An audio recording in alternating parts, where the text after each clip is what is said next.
Hello everyone, welcome back to my new video. Here the topic is noise pollution. Actually, you know what is noise pollution? Noise is often defined as unwanted sound. It is a physical form of pollution and has no persistent effect, but it has direct effect on recipient. It affects human health. It has adverse effect on the sense organ. Actually noise pollution जो हमारे sense organs को affect करता है, cardiovascular, glandular and nervous system को affect करता है. Directly ये recipient को अफेक्ट करता है. अब इसके सोर्सेज क्या है? V.S. Ramakrishnan has identified following three sources of noise pollution in developing country. First is industries and machineries. So as you know, in industries there is lot of noise pollution due to the industries like textile mill, printing press, engineering establishment. Here lot of noise comes out. Defence equipment and vehicles, ये भी एक noise pollution के main reason होते हैं. जैसे tanks हो गए, artillery हो गई, रॉकेट लॉन्चिंग हो गई, एक्सप्लोजन हो गया, प्रैक्टिस फायरिंग हो गई, ये भी नॉइज़ पॉल्यूशन को बढ़ावा देता है. ट्रांसपोर्टेशन, अब ट्रांसपोर्टेशन में ऑटोमोबाइल्स हो गई, जितनी गाड़ियाँ हैं, ये एक मेन रीज़न होती है नॉइज़ पॉल्यूशन के.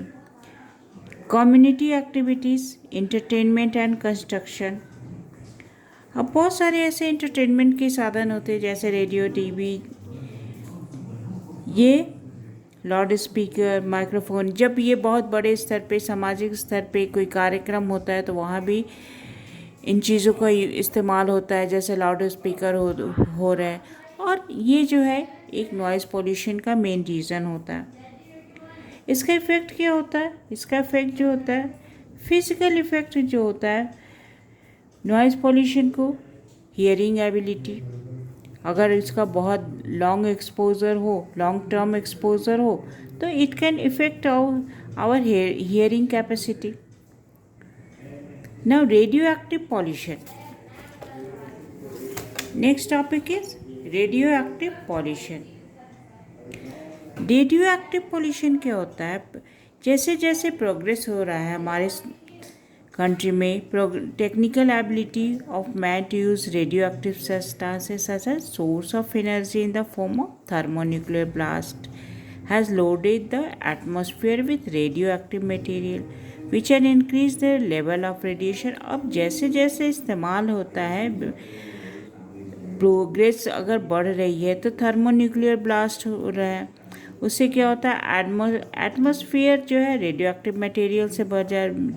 एटमॉस्फेयर में रेडियो एक्टिव मटेरियल अबंडेंस में फैल रहा है एंड वो क्या कर रहा है, लेवल ऑफ रेडिएशन जो है यानी हीट को बढ़ावा दे रहे हैं. अब रेडियो एक्टिव सब्सटेंसेस जो नेचुरली सॉइल में पाया जाता है एंड वाटर में होता है, वो रेडिएशन प्रोड्यूस कर रहा है, तो उसको हम लोग बैकग्राउंड रेडिएशन के रूप में जानते हैं. बट द लेवल ऑफ, अगर इसका लेवल अगर बढ़ जाता है, इस रेडिएशन का लेवल जो है बढ़ जाता है,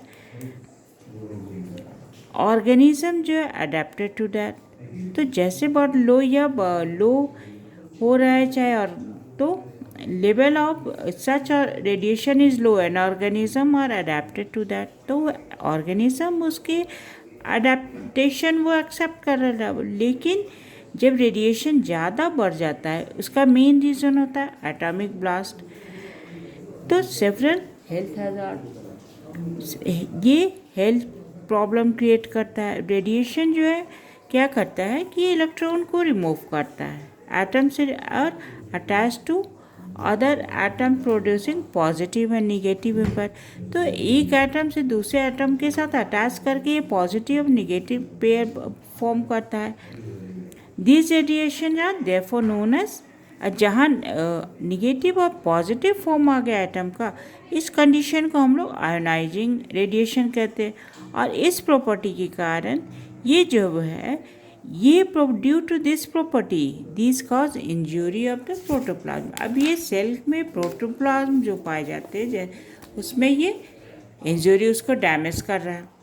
अब सोर्स है रेडियो एक्टिव पॉल्यूशन के सोर्सेज क्या है? सबसे पहले तो नेचुरल सोर्सेज में क्या है? नेचुरल सोर्सेज में क्या है? अल्ट्रावायलेट रे, सन के रेस है, अल्ट्रावायलेट, कॉस्मिक रे जो है वो भी इसका मेन रीज़न होता है। रेडियम, यूरेनियम, जितने भी रेडियो एक्टिव सब्सटेंसेस हैं, radon, potassium 40 carbon 14 carbon 14 potassium 40, ये सब जो आइसोटोप्स और सब ये मेन रीज़न हो जाते हैं।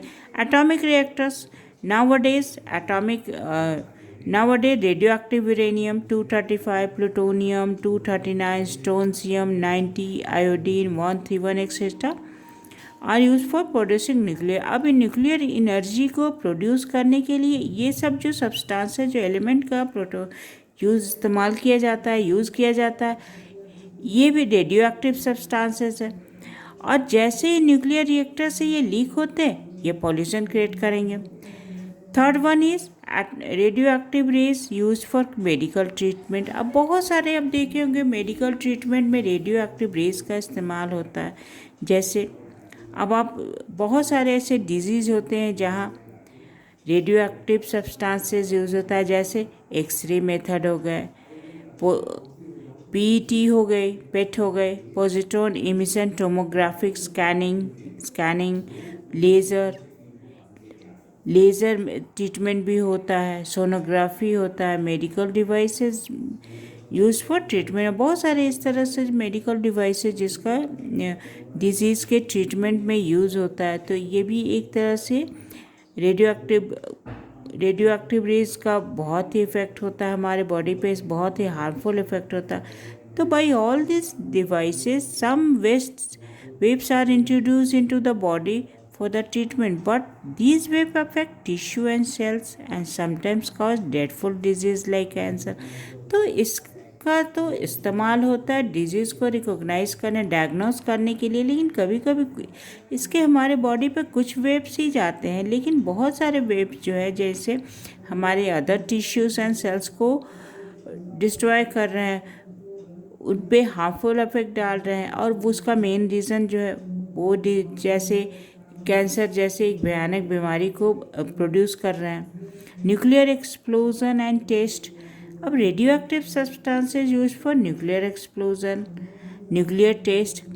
अब ये न्यूक्लियर टेस्ट जो है रेडियो एक्टिव सब्सटेंसेज यूज होता है, एटॉमिक बम, जितने भी न्यूक्लियर वेपन है उसमें रेडियो एक्टिव सब्सटेंसेज होता है।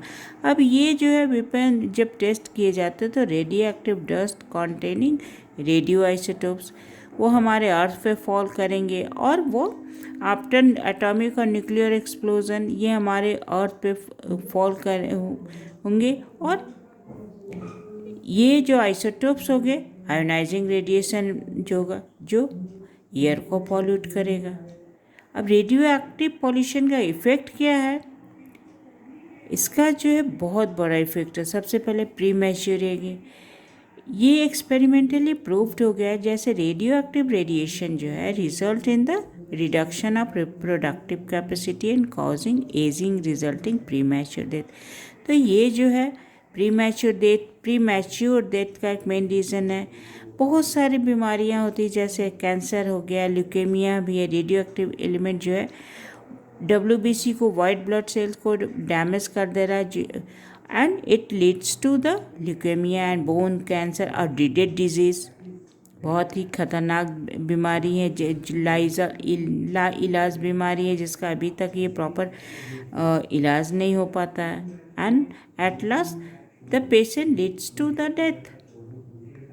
इसमें जैसे बहुत सारे ऐसे आयोडीन हो गया, स्ट्रोंशियम 90 हो गया। बोन जो क्या करता है, स्ट्रोंशियम को ऑब्जर्व करता है, विद द कैल्शियम के साथ ये स्ट्रोंशियम को ऑब्जर्व कर लेता है। प्लांट्स जब इसको ऑब्जर्व करता है with water and mineral substances, these radio active substances दस इंटर फूड चेन। अब ये जो है कैल्शियम ऑब्जर्व करता है, इसको प्लांट्स जो है वाटर मिनरल के साथ ऑब्जर्व कर लेता है, ये फूड वेब में आ गया, फूड चेन में आ गया, और फाइनली हमारे बॉडी के अंदर इनसाइड ये जब वो फूड हम लोग उसको यूज़ करते, ये हमारे बॉडी के अंदर गया, और बॉडी में ये जो है it is collected into the bone causing